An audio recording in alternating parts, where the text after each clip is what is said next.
Welcome to MRR news. విజయవాడలోని భారీ వర్షాల నేపథ్యంలో ప్రజాశాంతి పార్టీ అధ్యక్షులు కేఏ పాల్ పర్యటించి బాధితులను పరామర్శించారు.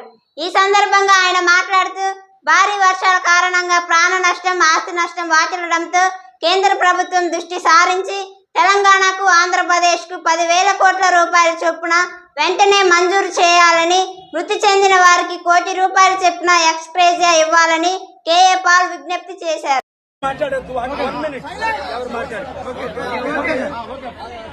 Vijayawada, Budmer and Singh Nagar colony, this area has been affected by this overwhelming floods. I pray the government of India and the Chief Minister Chandrababu Naidu ji will do the most necessary. First, provide the food and water to nearly hundreds of thousands of people and partner with us so that we can rebuild their houses, reconstruct their lives and prevent these floods from happening. Therefore, look at this. Hundreds of thousands of people, almost 400,000 in Singh Nagar, 280,000.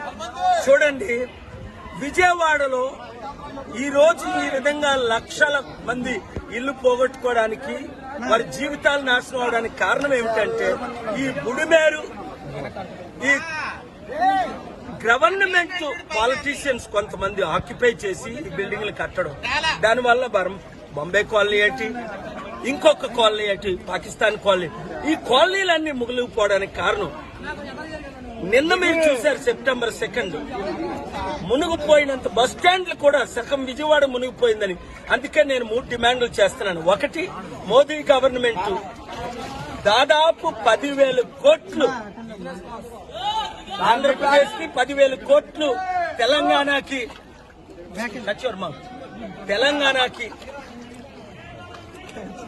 చెప్పాను కదా మాట్లాడొద్దని. దాదాపు immediate గా funds release చేయాలని, ప్రాణాలు పోయిన వాళ్ళకి ₹1 కోటి, ప్రాణ హాస్పిటల్లో ఉండి ఎంతో మంది నష్టం, కనీసం ఒక 5-10 లక్షల వాళ్ళకి రిలీజ్ చేయాలని నా కోరిక. అన్నిటికంటే ముఖ్యం ఏంటంటే ఇలాంటి జరగకుండా ఉండాలని ముందే ప్లాన్ చేసుకోవాల్సింది. కానీ ఇంతమంది ముఖ్యమంత్రులు తెలివైన వాళ్ళు ఉన్నారు, కానీ ఒకరు కూడా ప్లాన్ చేయలేకపోయారు. నేను ఎవరిని పొలిటికల్ గా ఇప్పుడు క్రిటిసైజ్ చేసే టైం కాదు. ముఖ్యమంత్రి చంద్రబాబు నాయుడు గారు కలిస్తే దీనికి కావాల్సిన వనరు. మోదీ గవర్నమెంట్ అదానీ అంబానీకి 12 లక్షల కోట్లు రుణమాఫీ చేశారే, 10 కోట్లు 2 తెలుగు రాష్ట్రాలకి, 10,000 కోట్లు, 10 లక్షల కోట్లు కాదు, రిలీజ్ ఇమీడియట్ గా చేయాలని డిమాండ్ చేస్తున్నాను. అందరి కొరకు ప్రార్థించండి. ప్రాణాలు పోయిన కుటుంబాల కొరకు, ఇలాగా లక్షల మంది బాగా ఇబ్బంది పడుతున్న వారి కొరకు మీ వంతు మీరు సేవలు చేయండి. మీరే వంటలు చేయండి, మీరే ఫుడ్ డిస్ట్రిబ్యూట్ చేయండి, మీరే యూత్. అలాగే రాష్ట్రాల్లో ఎక్కడైతే ఎఫెక్ట్ అయ్యే ఫ్లడ్ వాళ్ళందరికీ మీ వంతు మీరు హెల్ప్ చేయండి. దేవుడు మిమ్మల్ని దీవించాలి. Thank you very much.